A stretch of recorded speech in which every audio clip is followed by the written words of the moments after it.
రాజకీయాలు బంధాలని, బంధుత్వాలని ఎక్కడా కూడా ఎగ్జంప్షన్ ఇవ్వవు. ఎక్కడా కూడా. రాజకీయం రాజకీయమే. నా పదవి నాదే. అన్నయితే ఏంటి, చెల్లైతే ఏంటి. ఇప్పటికే చాలా చూసాం అలాట. జగన్మోహన్ రెడ్డి, షర్మిల మధ్య వివాదం అదే. అలాగే కవిత, కేటీఆర్ మధ్య కూడా ఆల్రెడీ అక్కడ మొదలైపోయింది రచ్చ. నడుస్తోంది. ఇక్కడ ఆల్రెడీ ఒక ఎలిగిపోయింది. చివరికి పీక్ లెవెల్కి వెళ్ళిపోయి తెగతెంపులు కూడా అయిపోయినాయి జగన్మోహన్ రెడ్డి గారు, షర్మిల గారికి. ఇప్పుడు ఆమె ఒక పార్టీ, ఈయన ఒక పార్టీ. ఆయన కాంగ్రెస్, ఆమె కాంగ్రెస్, ఈయన వైఎస్ఆర్సీపీ సెపరేట్ పార్టీ. ఆమె ఒక పార్టీ పెట్టి కూడా ఫెయిల్ అయ్యారు. ఇలాగ రాజకీయాల్లోకి వచ్చిన తర్వాత అన్న, చెల్లి, అక్క, తమ్ముడు ఇలాంటివి ఏమి ఉండవు, రిలేషన్స్ ఏమి ఉండవు. రాజకీయ నాయకులు రాజకీయాలే చేస్తారు అంతే. ఇప్పుడు తాజాగా తూర్పుగోదావరి జిల్లాకు సంబంధించి ముద్రగడ పద్మనాభం గారి కుటుంబంలో కూడా సేమ్ ఇదే. ఎందుకంటే ఆయన కూడా వైసీపీలోనే ఉన్నారు పద్మనాభం గారు. ఆయన కుమార్తెకి, ఆమెకు గతంలో ఆయన సవాల్ విసిరి పేరు మార్చుకొని పవన్ కళ్యాణ్ వ్యతిరేకించినప్పుడు ఆమె ఆయన్ని వ్యతిరేకించింది.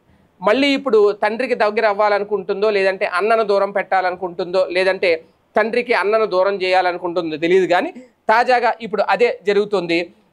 తన తండ్రికి సరైన వైద్యం కూడా చేయట్లేదు అంటూ ఆమె కీలక ఆరోపణలు చేస్తూ రాజకీయ ముసుగులో ఉంచుకుని తాను ఇలాగ తన తండ్రికి దూరం చేసే విధంగా పరిణామాలు తీవ్రంగా ఉంటాయి అంటూ ఆమె కీలక వ్యాఖ్యలు అయితే చేశారట. ఇక్కడ చూస్తే ముద్రగడ ఏమీ ముఖ్యమంత్రికి ఏమీ పనిచేయలేదు, మంత్రిగానే పనిచేశారు. కానీ ఆయన ప్రముఖ నాయకుడిగా కాపు సామాజిక వర్గానికి ఆరాధ్య దైవంగా అయితే ఉన్నారు. ఈ రోజుకి ముద్రగడ అంటే ఒక బ్రాండు. ముద్రగడ పేరు అంటే అందరికీ ఒక బ్రాండు. ఆ బ్రాండ్ కోసమే ఇప్పుడు ఈ అన్నా చెల్లెల మధ్య వివాదం సాగుతుందా అనేది ఒక చర్చ. ఎందుకు అంటే ముద్రగడ ఆయన కుమారుడు ఎవరైతే ఉన్నారో ముద్రగడ గిరి, ఆయన వైసీపీలో ఉన్నారు. గిరి విషయానికి వస్తే ఆయన ఒక నియోజకవర్గానికి వైసీపీ ఇన్ఛార్జిగా కూడా కొనసాగుతున్నారు. ఈమె కుమార్తె, ముద్రగడ కుమార్తె క్రాంతి అయితే 2024 ఎన్నికల ముందు ఆమె జనసేనలో చేరారు.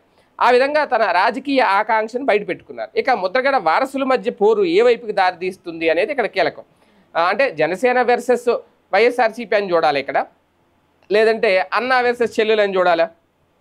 మధ్యలో ముద్రగడ పద్మనాభం గారి పాత్ర ఏంటి ఇక్కడ? ఏది ఏమైనా ముద్రగడ అంటే అందరికీ అభిమానమే కాపు సామాజిక వర్గంలో ఒక రకంగా. ఆయనకి ఏం జరిగింది అనేది కుమార్తె చెప్పుకొస్తున్నారు. కానీ పూర్తి వివరాలను కుమారులు విడుదల చేయాలి అని అందరూ కోరుకుంటున్నారు అక్కడ. మరోవైపు చూస్తే అన్నా చెల్లెల మధ్య విభేదాలు ఏవైతే ఉంటాయి అవి సమస్యపోవాలని కూడా అందరూ అనుకుంటున్నారు. ఎందుకంటే అది రాజకీయాల కోసం బంధాలు అయితే విడగొట్టుకోకూడదు. ఎప్పటికైనా కలవాలి, మళ్ళీ కలుస్తారు. కాకపోతే అది ఇంకా వైసీపీలో జగన్కి, షర్మిలాకే జరిగినప్పుడు మేమెంత అని అనుకుంటే కనుక ఏ కుటుంబం కూడా ప్రశాంతంగా ఉండదు. ఏదో ఒక వివాదం వస్తూనే ఉంటుంది. ఇప్పుడు అది ముద్రగడ కుటుంబంలో చూడబోతున్నారా అనేది ఇక్కడ కీలకమైన అంశం.